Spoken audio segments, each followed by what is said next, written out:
Assalamualaikum warahmatullahi wabarakatuh. Saya Ahmad Fikram atau sering disebut Koko. Sebelumnya saya pengen bertanya nih pada kalian, tahu nggak gimana rasanya nonton film di bioskop?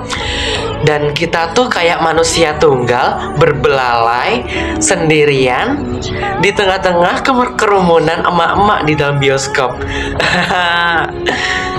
Belum lagi di dalam tuh kayak lagi hajatan orang meninggal, bentar-bentar sedot hidung, kucek mata, dan lain-lain. Oh, tentu jadi pengalaman ya. Pulang-pulang kepikiran wirid kami sama segerombolan pengajian al-musyawarah, koleksi gamis beragam warna setiap pertemuan pasti ada kan ya. Bajunya ada warna hijau, ada yang kompak warna merah, ada yang kompak warna kuning, entahlah warnanya apa aja. Aduh, balik lagi mengenai film sebenarnya ya. Aku nggak ada masalah apa-apa sama film religi di Indonesia. Yang jadi masalahnya adalah film yang sebenarnya menarik, kenapa sih harus dibumbui oleh air mata meluluh dan meluluh? Ngomong bentar abis itu nangis, jeda bentar nangis lagi, cengeng. Ya biasalah, problematika kehidupan super jelimet. Kesampingkan hal ini ada di kehidupan nyata atau tidak? Ya sepertinya ada. Wong anak sengaja ditukar aja ada kan? Air mata di ujung sajadah, ini judulnya. Film ini adalah religi yang menarik dengan plot yang sangat segar, bukan lagi soal perselingkuhan, poligami, dan sejenisnya. Ceritanya tentang Akilah yang diperankan oleh Titi Kamal baru mengetahui anaknya ternyata masih hidup dan telah diasuh oleh pasangan suami istri Arif yang diperankan oleh Ferdi Nuril dan Yumna yang diperankan oleh Citra Kirana. From Eropa to Solo, si emak kandung Akilah hendak mengambil anaknya kembali, sementara keluarga yang sudah membesarkan anaknya tersebut sementara menolak lantaran sudah membesarkan si anak dengan berbagai macam keringat yang tak terhingga dan memberikan hak anak ke ibu kandungnya, sekalipun itu adalah hal yang sangat sulit untuk mereka. Sangat sinetron sekali kan?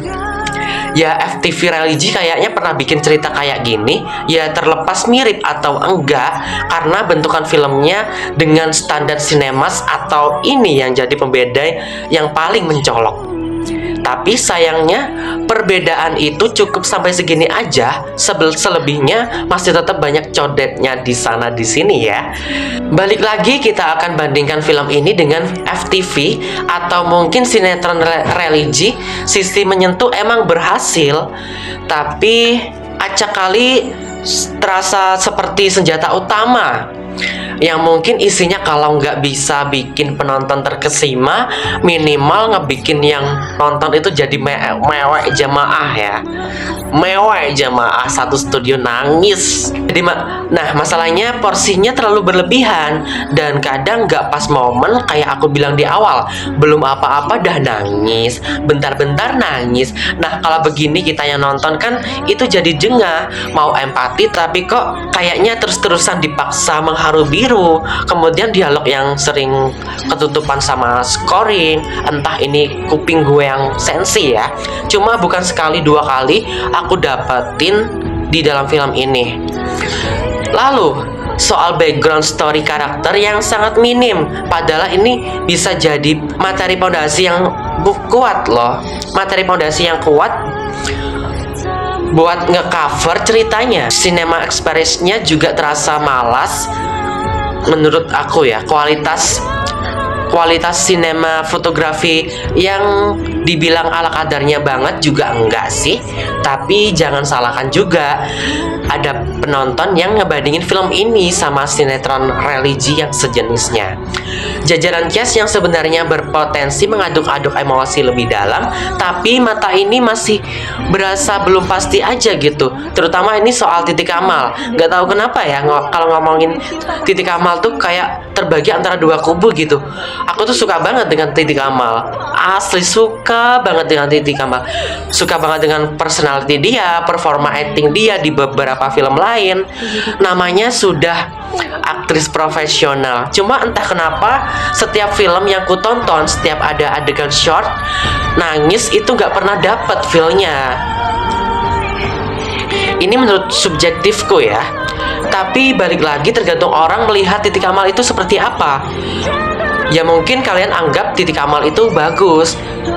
Namanya juga film, seleranya masing-masing. Semua film akan bagus kalau ditonton penonton yang tepat.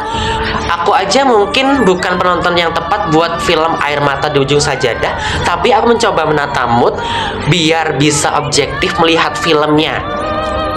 Itu masih banyak hal yang bagus yang bisa dikulik. Aku apresiasi karena berani menawarkan sajian film religi di tengah-tengah gelontongan film horor yang lagi marak sekarang itu yang terbaru ya. Kalian pasti tahu apa aja, Mbak? Pamali Dusun Pocong dan Di Ambang Kematian. Wah, dan masih banyak sejenisnya. Nggak pakai isu-isu poligami, dan ini cukup menarik. Ruang lingkupnya ternyata lebih besar lagi. Premis yang mengangkat kasih ibu dan anak ini terasa rileks loh ditonton siapapun, terutama penonton emak-emak ya. Emosinya dibangun perlahan-lahan dan terus jor-joran nangis. Satu studio nangis, jor-joran, banter-banteran dan ini berhasil bikin satu studio itu bak dihujani air mata. Tanpa ada karakter antagonis, ternyata bisa loh bikin konfliknya jadi meluas, mengambil sudut pandang yang beragam, gak memaksa untuk fokus satu tokoh protagonis doang. Ada detail-detail aspek sinetrografi yang menurutku sesuatu yang sebenarnya tampak kecil tapi punya makna yang besar. Abaikanlah soalnya cantik, ciamik, kalau kata orang-orang ya. Ada makna yang perlu di highlight dari aspek ini, kayak skin nyuapin si anak, skin di pintu sama antara di pintu dan di jendela. Itu bagus, men. Lalu soal penuturan dialog yang straight to the point, ini nih emang gayanya Titi Wati Mena sekali ya. Ya bagus. Sebenarnya kalau ditanya selera, Air Mata di Ujung Sajadah termasuk tipikal film yang kuminati, karena aku suka film yang dapat mengajak aku menangis. Film-film religi lainnya seperti Surga Yang Tak Diridhokan 1, yang Prasetya Arini, dan lalu Prasetya ingin menikahi siapa itu? Mayros ya. Kok jadi review film lain ya?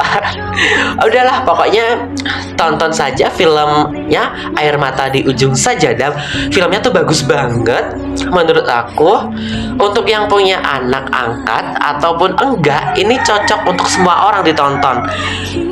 Ya sudahlah, silakan ditonton. Assalamualaikum warahmatullahi wabarakatuh. Bye.